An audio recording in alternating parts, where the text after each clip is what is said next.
This is Card Corner, a show where I and a guest discuss card mechanics and design as philosophy and game mechanics and so on and so forth. I have MBT on today to discuss the thing that I think he has thought about more than perhaps anyone else, ban lists.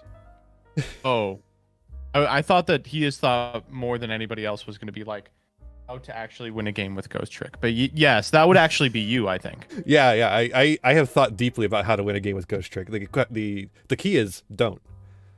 It's just do not enter. Dude. So we're talking ban list, right? Yeah. Yeah, we're talking ban list, not just in a Yu-Gi-Oh context, but in a general card game mechanic sense. And also for everyone who doesn't know, I am Vampire Ian, Vampire VTuber and card game extraordinaire. That's right, there's a VTuber on the channel. Pull out your Hamilton VTuber references. Yo, do you know the rapping VTuber, or is that racist to ask? You don't all know each other, right? It's extremely racist. I'm going to write the twit longer right now. That's fine. I mean, I am racist against whatever's going on, like in Hamilton, anyway. So yeah, that's fine. That's fair. So yeah, ban lists. Ban lists. For visual aid, obviously, I have brought up the Yu-Gi-Oh Forbidden and Limited list, but really, we're just in podcast mode. Sick. So just say things. That's basically yeah. the idea here. So I guess to start things off, we're both Yugists. It is true, sadly. The unfortunate fact of life. Let's talk about how Yu-Gi-Oh does its ban list. People have mixed opinions about how Yu-Gi-Oh does its ban list. Where do you stand? Yu-Gi-Oh's ban list is extremely funny to me. The concept of ban list in Yu-Gi-Oh, it has to exist because Konami keeps releasing cards that just do absolutely everything.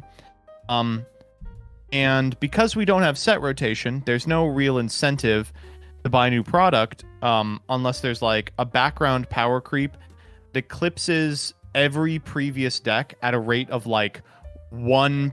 Every single pack, every deck is better than every previous deck. So the way to get around that is to sort of invent set rotation by putting a lifespan on a lot of cards and decks and being like, okay, this deck is clearly good, but after a couple of years, we are going to ban it to shit, at which point it will either be rogue playable or just never playable again. And those are really the only two options. And that's how it's used in the TCG. Effectively to push product in absence of rotation by implementing a pseudo rotation anyway. Mm-hmm. Yeah, there is definitely an element of that. The way, I mean, like you could see that so clearly with the way that Power of the Elements and Darkwing Blast have been structured as far as what cards are put in them. And then obviously with the way the ban list functions as set rotation in some minor ways. Like the two of them together can create that. Yeah.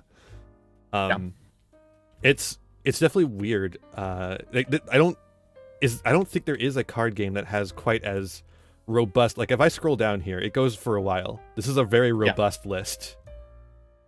I'm pretty sure there is not a game with a list like this. That's the result of, I guess, the longevity of Yu-Gi-Oh. You know, it's stuck around for a long time. There's a lot that needs to be on there. It's hard to keep track of the singular format with, 11, 12,000 cards in it. And for that reason, there are going to be a lot of misses. But even, Magic the Gathering formats like Vintage and Legacy don't have ban lists that are this ridiculous. Personally, I am of the opinion the significant amount of this shit doesn't really even need to be on here anyway, as I'm sure that all of you in the comments already know. But there's probably about 120 cards that absolutely must be on this list, or there will be immediate negative gameplay ramifications. Yeah. For those of you in my audience who are not Yu-Gi-Oh heads, because I do have a couple of those, my audience is half Yu-Gi-Oh players that are gay and half VTubers that are gay. It's all gay. It's just all gay. And it's like it's less of a Venn diagram and more of a circle as well. Exactly. So what we have there is what MBT is referring to is the Masochist Banlist tournament, which do you want to describe that? Yeah, I don't even know if we're ever going to do it again, but the concept is around Banlist season, we host a tournament in which we aim to remove as many cards as possible off the ban list without impacting what the top decks are. And sometimes it works, sometimes it doesn't. But I will say for the past like 3 or 4 ban lists, Konami has removed cards from the actual ban list that even we, when removing half the list, were like, no, that's too far. Like we never took Fairy Tale Snow off, I don't think. Right. That was like, we'll never do going on? Yeah. Yeah. And of course, you know, we all know how that worked out. Yes. Absolutely bizarre. Just so everyone on my side knows, I turned off alerts. I have paused alerts. There is a lot of them all at once, and they're too loud. So, so yeah, Fairy Tale Snow, very briefly off of the ban list. It literally one ban list. At 1, and it was too much. I think they made it through 2, but yeah, dog shit fucking card. I can't believe that they took it off. Jet Synchron was a card that when we took off, it had immediate like gameplay implications, but the deck that used that unban to make it 2 finals and win the entire thing is now unplayable because they hit Chaos Ruler. So it is what it is. Yeah, and that is a crazy card. So like, you know, obviously crazy cards. That's like a challenge of the ban list is like which card do you hit? I think that's one of the biggest challenges of a ban list is figuring out which card needs to be hit. And obviously they're hitting the wrong. In a lot of cases, they're hitting the wrong one. Part of the problem is that you can't really hit the problem card if the problem card is one of the new cards, right? Mm-hmm. Because if the purpose of the ban list is like economic, if they're trying to incentivize people to buy the new product, you have to ban whatever old cards exist within the deck before you hit the new stuff. And that, you know, that sucks. Yeah, absolutely.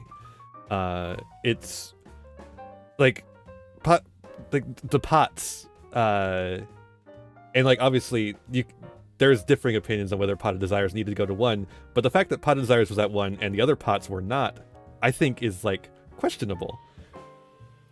Mm. Like pot of maybe not Pot of Extrav, but certainly Pot of Prosperity, as we see in Master Duel. I think the Master Duel hit to 1 is actually one of the few good hits Master Duel has done as a ban list, separate from the other 2. The pot thing is pretty transparent. Prosperity is in kind of a strange spot though, because like it's fine, but it's like clearly like it's not seeing play in either of the top 2 decks in the TCG, and it's seeing heavy play in the 3rd best deck, but that deck, I mean, would just play whatever. Certainly like a year ago it was unbelievable. Yeah, it was everywhere, and then conveniently, when the top decks don't play it, we get reprints. It's funny how that works. Yeah. So yeah, I mean, this is basically how Konami's ban list has worked since the first one. Is it's been set up in this way to push product, slowly hitting things that need to be hit, although not too fast, so that the product that needs to get sold gets sold. But there's other models. Because I think a lot of Yu-Gi-Oh is sort of from the get, just they're kind of working by the seat of their pants, right? Like I don't think they really expected Yu-Gi-Oh to I mean Kazuki Takahashi didn't expect Magic the Gathering ripoff to be as popular as it was. Then they didn't expect Yu-Gi-Oh the show to have to focus on the card game. Then they didn't expect that people would want to actually play it and take it seriously outside of the Duel Monsters anime. And then they didn't expect that they would have to rectify a lot of the cards that they printed early that had an insane power level because people were upset that they were losing to them. Like the first couple ban lists are clearly like a sorry guys, we fucked up and didn't think through these interactions because we were making a game for children. But I mean around like post. I guess the GOAT list is the first really good one where it's like the lists that start coming out during GX are extremely targeted at getting people to play the new goddamn decks. And, since like '09, that's pretty much how we've been doing it. Yeah. And that is like how it is structured. As like it very much feels like oh crap, these cards have to go, and then it turns into what it is now. It's structured in a way like just like, oh, we can hit these cards to one. Like with the first lists are like limit Pot of Greed. Limit this, limit that. We're not gonna ban anything outright. Just hit them now, like to one, so that they're not destroying the format. Yeah, we want to see like the cool, sexy cards from the show that were super game warping. You just don't want it to be like every game you just pot into pot into pot into pot. Yeah, and then eventually they realize that even one pot is like super sacky, and then so that has to go. And then we start getting right. The one that actually made a real lasting changes was the Invasion of Chaos list, where they were like, okay, we have sincerely fucked out upset. Yeah, and Sed is such a like great example of like a card that you made way too powerful and you have to walk back immediately. Yeah, I do want to also talk about like some other systems, and we can stick with Yu-Gi-Oh for a little bit here because Duel Links has another system for banning. And I think Duel Links ban system is actually very interesting. Yeah, so if you're unfamiliar, it's you put cards on limited 1, 2, and 3, and you can only play 1, 2, and 3 of them total. It's like a fun way for decks that are kind of bad to be able to be given powerful staple cards. Historically, like Enemy Controller was a limited 2. I don't know if it still is. And so you would be making the choice, like, am I playing a powerful deck that gets to play Enemy Controller because it's not like tier 1, or does my tier 1 deck have a limited 2 in it that means that I don't get to play these like power spells? And it's sick. I like that system a lot. I think it's really cool. I don't know if it works for a card game with 10,000 moving pieces. Yeah, and not digital.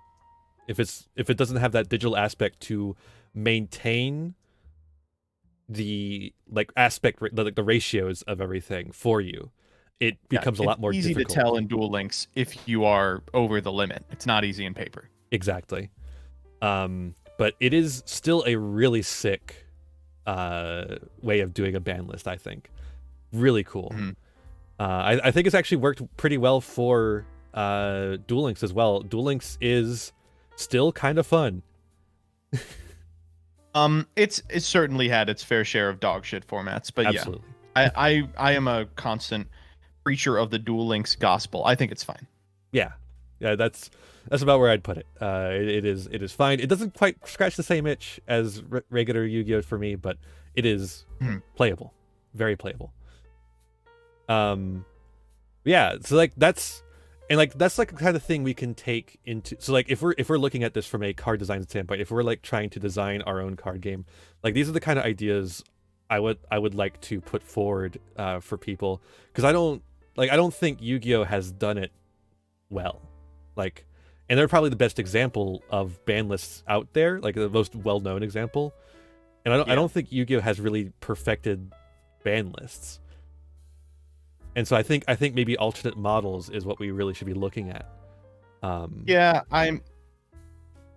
It's a hard question to answer, because sort of the original implications of it are like, what is the purpose of the ban list? Well, it's to create, a fair card game.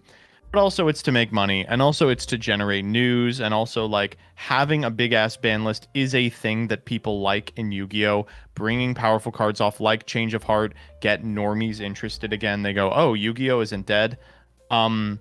It's but if you're trying to create a balanced card game, it's not a fantastic system. It's not great. Yeah. But that is actually a really good question there. Asking opinions for banned versus erratas. that is a I very hate contentious. erratas. I cannot believe that we ever started doing erratas. The concept that erratas bring back old cards is like neat. Exactly. I think the only good errata is Sangan because it hits a sweet spot of occasionally being playable, but nowhere near as broken, obviously, as Sangan was way back when. Every other errata has made a card that people did like a lot, straight up unplayable, but legal, or has failed to make the card worse, like IO, and then they had to ban it again. Yeah, yeah. I am generally of the same opinion. That erratas. I've also like a problem for me with erratas is that erratas confuse players because we are talking about paper play, and you bring your old errata copy of whatever it may be, your old unerrated copy, and you bring it to play, and not only do you have to know, but if you don't know, your opponent has to know. Otherwise, they're going to get cheated. Ring of Destruction is a perfect example. If you've read New Ring, it just has like 19 different new pieces of text on it that are so minute you could not possibly be asked to remember them all if your opponent flips up an old and legal copy. Yeah. Or you go to Necro Valley, where the effect literally changes for seemingly no reason over and over again, back and forth. That one is just like, it's not even them nerfing it. They were just like, we really do not know what this card does. What are we intending this card to do? I don't know. Are old versions of cards that have text changes legal for play? Yes. Yep. Spell the word for you. Errata, E-R-R-A-T-A. In general, I think that the better version is like if they had printed Sangan 2. Like, you know how they retrained all the like silly monsters? They were like, Nefarious Archfiend Eater of Nefariousness. What if we got like Ashful Sangan, and it was the Sangan specifically from the Tour Guide one, and he's like cartoony. Yeah. And he did the exact same thing, except it took a turn. Yeah, I mean that's what I like the retrains. Like retrains I think are essentially the same as doing an errata, but more fun and less confusing. Remember the Plague Spreader retrain? Pain Painter? Is that what you're talking about? I Wish I Was Dead? Oof, that was a bust. Sangan, but he's 4 instead of 3. That'd be crazy. Yeah, there's definitely stuff you could do with that. Yeah. So you know a lot more about Magic the Gathering than I do. Because I know barely anything, so you have to know more than I do. I was gonna say I wouldn't present myself as an authority at all, though. I played Magic for a long time, but like I haven't kept up with it since. I had to get one of my partners to teach me how to build a vampire deck on stream. Like I know nothing. So Magic has a ban list, despite having set rotation. Yeah, well, depends. Some of Magic's formats have set rotation. For the longest time, Standard, which is the rotating format in Magic the Gathering, did not have a ban list. Something like, 10 years. I think the first... I'm trying to think historically, I think Lin Civi was banned. And there was a huge gap. And then they banned Chase the Mind Sculptor, right? And then they banned... that might have been it. And then in like 2016, they decided that they were now going to be Yu-Gi-Oh! And the rotating format had like 14 bans all at once. And then just as all those cards were being rotated, a set came out called Throne of Eldraine, where they banned like 10 additional cards. And finally, all that shit rotated, and there was no bans in Standard once again. And then they just banned last week the Meat Hook Massacre. And in their defense, that card is fucking stupid. So I do understand why they did it. But back in my day, we used to just suffer through formats. So yeah, this is definitely an example of ban list. They're probably, I don't think it would be in this case an instance of it being used to sell product. This is just a pure the game sucks right now, let's get rid of some cards situation. Forgetting the entirety of Urza block. Oh yeah, I mean, I'm doing my best to. Yeah, no. But at the end of the day, I think like, a ban list that's purpose is exclusively to curb clear power level outliers is much better for the game than a ban list that is also simultaneously being made to push product, right? Mm-hmm. Because like, what happens if you release a clear power outlier in a new set? Well, if the purpose of the ban list is to get people to buy the new set, you can't hit a card from the new set because then they won't buy the new set. You're kind of at odds with yourself. That's why like standards ban list has been fine with me, though it's a lot more elegant when you don't have to worry about anything. It's really cool to just be like, oh, thank God, I'll just play anything from this stuff. Yeah.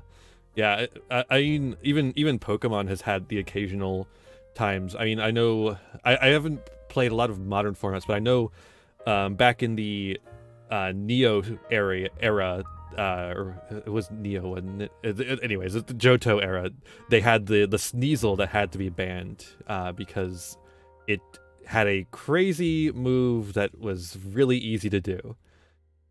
Absolutely. But yeah, sadly, I literally do not know a goddamn thing about Pokemon. That's okay. That's where my area of knowledge comes in a little bit, at least. I have played that format. Sneasel is in fact busted. I do not want to play it ever again. But yeah, so this is like where the crux of the ban list is like, how do you use a ban list? How do you not use a ban list? And I think obviously key points is like, if you're using a ban list to preserve your profits, it's going to end up just being something people complain about over and over again. Yeah, I mean, it's strange insofar as, yeah, like what I'm describing is standard in Magic. And Magic's standard ban list formula works because there's an alternative incentive to get you to buy new cards. But like Magic's modern ban list philosophy is a lot closer to Yu-Gi-Oh's, and as a result, a lot of people fucking hate it. There's not like 1,000 cards on it, but there's like 40, and there's a lot of, and like Yu-Gi-Oh, there's an unbelievable amount of creep both in sets and in supplementary product. And you know, shouts out to Twin, yeah, exactly. It is hard, and it is strange that I don't think there is any TCG that has really resolved this, which is how do you leverage an eternal format ban list. I think the closest that any of these TCGs get is Magic the Gathering's Pauper format, where like they're just entering it with the understanding that like no one's spending money on this shit anyway. Like that's the whole gist of the format, is that all the cards are cheap. So there's not an alternative incentive outside of creating balanced play. Yeah, absolutely. And I think that leads to some, like, you know, it doesn't perfect formats, but it leads to people being a little bit more satisfied with how the ban list operates. I mean, people in the Yu-Gi-Oh community will go completely rabid over ban lists. It gets like ridiculous. I mean, it's understandable in some ways because we leave things like Mystic Mine on forever, apparently. And how are you supposed to have fun in the game that you invested in to have fun in when things like that are running around for seemingly no reason? Yeah, this is the other thing that's like, this is my like 12 head take. To some degree, I think that Konami like encourages it. Like frequently when Konami makes a ban list, they will omit one like critical hit or add one unbelievable unhit because it's a lot of traffic. Like there's a whole culture in Yu-Gi-Oh around the ban list, and there's a bunch of videos and a bunch of free press about what did or did not get banned. I mean, just think how many people talked about Mystic Mine after this most recent one. So Right. I don't know. And for what it's worth, was Konami right? Mystic Mine is kind of a mid card again. So what does that mean? Yeah. It's a thing. And it did get trending. Like, it was trending on Twitter. It trended for days. And that means Konami is in the news with it's like bad news, but like it's like not bad news like Konami it has child slaves printing cards. It's bad news like, oh, your little card game got ruined, you know. Mm-hmm. So like it's not bad news that can kill profits. I don't necessarily, because like I do think there is just a degree to which Konami probably just makes bad decisions, you know. Mm-hmm. But I can see it going in the head of somebody that like, oh, if we did this, then this would happen, you know. Right. And you know, that's a call that I think you can make at Konami, is be like, okay, like everyone wants the Mystic Mine ban. Our data indicates that it's only an okay card. We could give people what they want, or we could leave it legal, and we'd get a quadrillion videos that are named like Epic Konami Banlist Reaction Video 10,000. Simo coming back from vacation to... Yeah, the Simo nudes. Yeah, we got... So yeah, like... I do like in that video, Simo implies that like he will stop having sex with his wife to record a Banlist video. You gotta love him for that. It's truly one of the most dedicated people in our community. Yeah. I guess we should also talk about, like, speaking of like people being angry at Banlist, I guess we should also talk about Master Duel and like why does Master Duel do Banlist the way that it does. I guess this also goes into why the OCG does Banlist the way that it does, because I think they're related. I have no idea why Master Duel does what it does. I legitimately could not tell you. It was like, originally I was like, okay, I have a theory that the person who's responsible for the first Banlist was on the Duel Links Banlist team and thought the Banlist worked the same way. And then they reversed all those changes, basically. I mean, there's like one or two that stuck around. But simultaneously put in a bunch of changes people liked. And then like 4 days later, we're like, here's the rest of the changes that you all wanted. And now the format's like, okay, it's like expected, except it has maxi. It's just like, it's a very weird way to leverage a list. I feel like it's been done very clunky, but it's ended up in a decent place. Yeah, as everyone is saying, Maxi is still not banned. Maxi is still not banned. It's all over the place in your chat, in my chat. That's not going to happen. I have just steeled myself to the possibility that we're going to have to play with this fucking card on Master Duel forever. Yeah, it really does seem that way. Like, unless Sprite does it, if Sprite doesn't do it, it's never going away. Yep. And like I remember when Sprite first came out, people were like theorizing that Sprite was designed specifically to get Maxi banned, which is obviously a silly take, but that's very funny. I buy it 100%. But like it did. I think, did it get limited to 1 in the OCG? Maxi? Yeah. No, God, I wish. I feel like it's at 1 or 2. I could be wrong. I could be very wrong on that. I don't know the OCG super 3. well. Is that 3? Awesome. Yep. I love OCG. It's epic. What? Why the difference? It is always baffling to me that there is such a large gulf in where the ban list is at in the two formats. Well, someday we will get the one unified ban list. Yeah, and granted, the unified ban list at Worlds is like the worst of both worlds a lot of times. It's just unplayably bad, yeah. It's just weird. I mean, I know that obviously our product schedules are different, but then why are our ban lists so different from each other? Like where is the butterfly that is diverging the yellow road? I guess the argument can be that like a significant portion of OCG events are best of one. And like Maxi is a card that says if your opponent is playing an uninteractive FTK, you can still accidentally win the game. Like disincentivizes like this non-interactive style of play that we fucking love in America because we have sideboards. Yeah. But you know, there are still best of 3 tournaments there, so who knows? Yeah. It's very weird. I would like there's definitely like a sociological study in there, but it's so niche that no one's gonna make it. OCG had Maxi at 1 for a very short period of time around Spiral format, and then it went back to 3 immediately. Okay.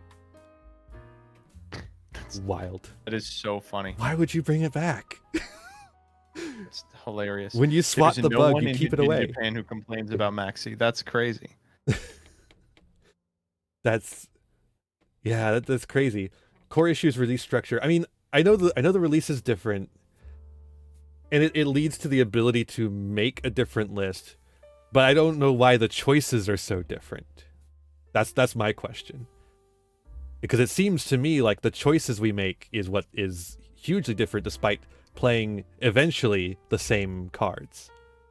The benefit is that Japan will make a hit, and then we get to figure out if that hit was correct or not. And I guess tailor ours accordingly. I don't know. I have no idea. Yeah, I have no idea. It's just one of the oddities of Yu-Gi-Oh. But yeah, Master Duel as well is sort of, it's so hard to explain because it has cards that have been hit in both formats for a while. Just randomly out there and about. And there seems to be no explanation as to why they're unhit. We actually get like a minor explanation as to why they hit things. Apparently they have metrics, but we don't have any explanation as to why they don't hit things. And even the, obviously the explanation we do get is like we used metrics, which is the same explanation we get for how the algorithm works on YouTube or whatever, which is essentially nothing at all. Where do you stand on, so this is like a thing that we have done before in Yu-Gi-Oh, but haven't done since, which is banlist explanations. Oh, I wish we got them. Oh God, I wish we got them. I think that we'll never get them because Tuart got roasted so hard in the one that he did. But it is so frustrating that we don't get them. Everyone else gets them. Magic gets like a big overarching video about like where they want the format to be and what cards they're sussing, and we get nothing. We don't even like, so in Duel Links we are putting this card to 2 to incentivize people to play other strategies, and it's like, thank you, that's very helpful. Yeah. it's very weird. It really feels, it kind of adds to the lack of, there's a sense in the Yu-Gi-Oh community of a lack of communication from Konami, and the fact that we don't get explanations is part of that. Yeah. And it really just do like OCG. Yeah, OCG gets explanations. They get like a show too. Yeah. They get they get a bunch of people to sit around a table and they go, and we're banning VFD. That's fun. Why don't we get that? They kind of treat it like a press conference from like official government, like the government of Konami OCG rulings board has decided to issue a referendum VFD banning. Has been found a traitor, turncoat, treasonous, will be hanged from the neck until banned. It's very interesting. Just like, it's the same game, and yet it's treated so differently. And I don't know that you can blame that all on a cultural difference. Because I would like to have a show. Would be nice. Would be nice. Get Jerome up there, put him in the Stratos cosplay. Done. So, living card games. We've been talking about living card games on Card Corner a little bit here. Now, living card games, for those who don't know, is a card game that releases an entire set in one box. You buy a whole play set of every card, usually, and then you're good to go playing. Now, you'd think, in a perfect world, you would design all the cards to work with each other and not be broken. But obviously, you cannot predict what people will do with cards. So, series like Netrunner have experienced directly ban lists. So we do have to. It's not like a problem even of slowly over time releasing sets and people pull the power cards or whatever. It is a problem across card games. So you need to have a strategy going into it. Going into making your card game, you have to have a strategy going in as to how you are going to handle ban lists, I think. And so like the question is, how do you come up with those strategies? What kind of things do you need to be thinking of? What do you need to be looking for? When does a card become unfun? Too unfun, I should say. Well, in LCGs, it's a little easier just because like you can't print answers, so really you don't have much of an opportunity to do anything other than just like hitting it. Yeah. I like most of the Most of the Netrunner hits, I think, are nice. I think they're good. Netrunner is such a strange card game, by the way. It is so weird. It still exists. Kinda, yeah. It's Didn't like know a that? fan-made. It's completely fan-owned and Yeah. operated, and they still release new cards regularly. Super weird. And they also like explain the bans in the lore. Like there was a guy called the Wizard, and the way he was banned was his apartment got blown up. It's a cyberpunk thing. So for those who don't know, that's what happened to VFD too, right? yeah, exactly. He got blown up and sent to hell, which is canonically the ban list in Yu-Gi-Oh. Thank God. Thank the fucking Lord. No, I like it a lot. But you know, that's something that is born out of just like not really having any other option, I think. Mm-hmm. So yeah, like if you are creating this, if you are creating a card game and you're releasing sets, you definitely, it is just something that will happen. So you have to have that plan on board.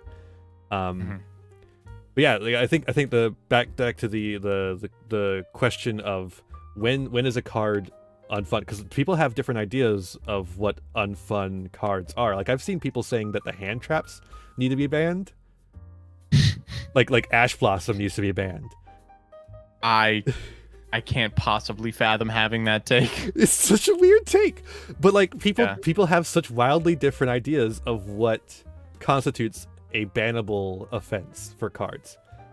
Right. And so like how do you square the circle on your community? I suppose that's probably where the start is, at the community level, right? Yeah, it's strange. Easy ban list hits are always cards that prevent players from taking actions. VFD, of course, Mystic Mine. Floodgates are always pretty high on the list of things that people want banned. And then after that, it becomes power outliers. So like cards from the top decks. Those are a lot harder to pin down because decks in Yu-Gi-Oh are so synergistic, it's hard to be like, you know, this is the problem, and then square that with like, again, you know, what are we allowed to ban because it's come out recently. You could get a list of probably 10 cards in tier that were the hit other than Snow, and you know, they went with Snow. Yeah, you could. Basically every single main deck monster, just get it out of here. Kid close to one fewer name. No more Merly. Go! Dark Magician, attack! Imagine if they banned Kit Kalos. Oh, I'm imagining it. I'm doing the Lionel Hutz thing right now. Can you imagine a world without lawyers? Oh, God, it would be so, especially with the Ishizu cards coming soon. This is going to be fun. We're going to have a great weekend at Pasadena. I was sad I missed Charlotte. I am not sad I'm missing any of these. So yeah, like I think referring back to the community, I mean, it is like a really good way, because I think if you're trying to make a successful card game, even in a capitalist society, you gotta worry about the community first, like as far as building that community. People gotta buy cards. Yeah. So you have to make sure that your bans are community oriented. If the community is clamoring for Mystic Mine to go away, maybe you should make Mystic Mine go away. I will say the Yu-Gi-Oh community is one of the most uniquely, like, totally cucked communities I've ever seen in card gaming. They will literally put up with anything. Like, legitimately, ever since we lost like a third of the players to Vanguard in the Wind Up, Dino Rabbit, and Zector format, every single like the fact that the game survived through 6 consecutive Firewall FTK formats, followed by Spiral Tier 0 format, is like, how did we all decide I'm going to continue to consume this product for 4 years? It's unreal. It's shocking. It is. But they did. Yeah, no, it is exactly like it, that is exactly it. I think part of the reason I was like, literally when you were saying that, I was going to point back to when half of the people left for Cardfight Vanguard. Yeah, that was the last time. It's like how it culls the weak ones. I think that's what happened, is that people who were willing to take whatever Konami dished at them, they were like, well, this isn't turning me off, so we'll go with it. We were the children of the ones you couldn't send the Cardfight Vanguard. Yeah. The children of the cards sent to graveyard by Winter. Ugh. It's awful, awful. The CFV people who got out at Wind Up, some days I envy them. From 2015 to 2017, I envied them very much. Yeah, I 2016? got back into the game at 2020, like during pandemic time, so I didn't have to deal with any of that shit. Came back during that. I don't know. It was weird, and it was like during Zoo format, it was 0 decks. You could play Zoo, or like you could lose to Zoo, and attendance was like record-breakingly high. It was crazy. Yeah. It's Yu-Gi-Oh is such a weird beast at this point. It is, because there's not a lot of, and like it's getting to a point where it's getting a lot of hype outside of this like dedicated fan base, which is kind of weird now. But like for a while, it has just been this dedicated fan base holding it up. And then like you said, pandemic hits and boom, it's like a big boom. Mm-hmm. It's interesting for sure. If Magic the Gathering survived Urza's, if Yu-Gi-Oh survived Wind Up, Dino Rabbit, and Zector, at this point we'll just take it. But that's it. That's the, I guess the psychic distance between us and Konami is just like so much farther than ever before. We don't see like quitting as an alternative a lot of the time, right? Like in 2013 when they released the list that hit a bunch of fucking synchrocentric cards and like nothing else, everyone went, okay, then I'm quitting, right? But in 2020 we make this big hubbub about like Mystic Mine, and then we're like, oh my god, I can't believe Konami didn't ban Mystic Mine, and then we're like, how are we gonna play the next format? Like we're gonna have to plan around Mystic Mine, and it's like the concept that you can walk away just doesn't ever even enter into the equation. And I wonder why, I guess, but who knows, Yeah, that's like, Chad, I don't think it's sunk cost, because you're hearing this also from people who started playing in like 2021. Yeah, and the sunk cost would have applied back then as well. There was people who sunk cost their way through those formats. Oh yeah, I mean, those decks were not inexpensive. Yeah, so it's not a matter of just a sunk cost. There's something else to it as well, and that, again, that's like a good sociology paper that's never going to be written. Yeah. To be fair though, I did have class today from my master's program, so I do tend to think about papers a lot now, so I could be completely wrong. Someone else should write a paper about this. Not me. I'll proofread it, I guess, maybe. If I get to put my name on it. Wait, are people in your chat talking about community-run ban lists? I mean, we have attempted a couple in Yu-Gi-Oh's history, and boy, they have not gone well. Obviously, there's alt formats with alt format ban lists that are fun as one-ofs, but never truly serious. Yeah. The ARG individual format was historically dog shit. The 17-day PPG format, you could argue, tanked them as a competitive tournament host, although I would argue that a couple of other things also did it. But it is unique to Yu-Gi-Oh that there is just not ever community ban lists. We just refuse to rule 0 out of anything. Yeah, and I find that interesting as well, because it's not like other groups don't do that. There are people doing that in other card games. Yeah. But like for us, it's all just these little tiny, like you said, little tiny alt formats, which are fun. Alt formats are fun. But like, I guess, like I said with Duel Links, it doesn't quite scratch the itch in a lot of ways. No, I think that's why a lot of people don't leave. People are echoing this in chat, but it's like, there is just not another game like Yu-Gi-Oh. There just isn't. CFV is close. It was certainly close during Wind Up, Dino Rabbit, and Zector format, and everything was just like slower. But I mean, I know the reason I stick around is like, nothing really gets me as much. Yeah, that's the same for me. Like I would be gone if not for the fact that the game is fun when it's fun, and it's nothing else is Yeah. fun like it is when it's fun. If Rush Duel comes out, I will be its messiah. We gotta get Rush Duel. Holy shit. Yes, please. That video game is so good, and it's not even like the best of it. I really do enjoy it.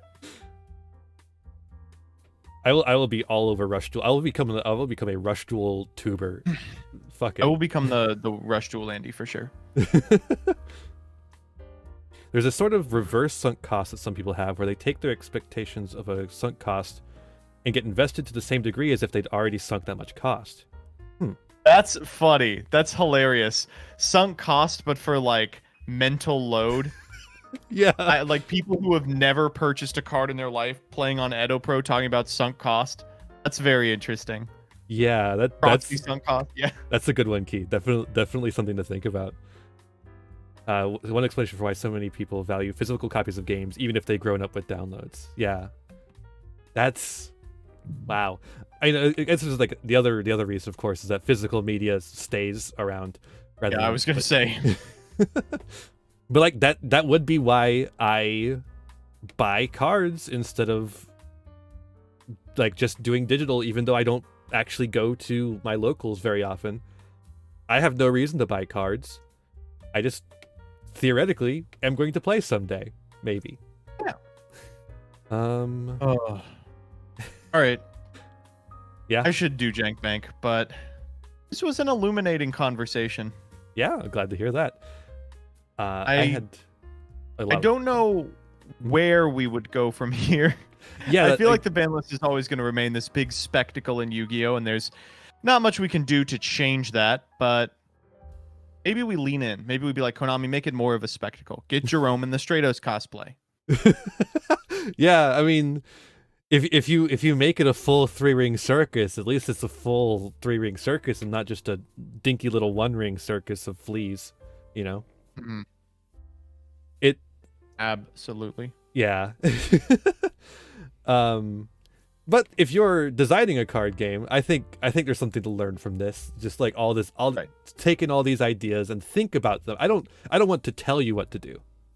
Just think about what we've been talking about and think about what you want to do with them. Mm-hmm. But yeah, thank you so much for coming on.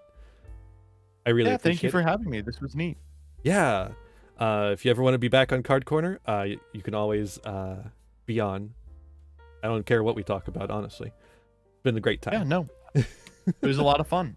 Folks, I'm putting the link in chat. Give them the follows. Thank you so much. You must. You must. Oh All my right. God, here they come. Talking with you. I'm so glad I paused alerts. Bye. Bye. Well, what a nice young man.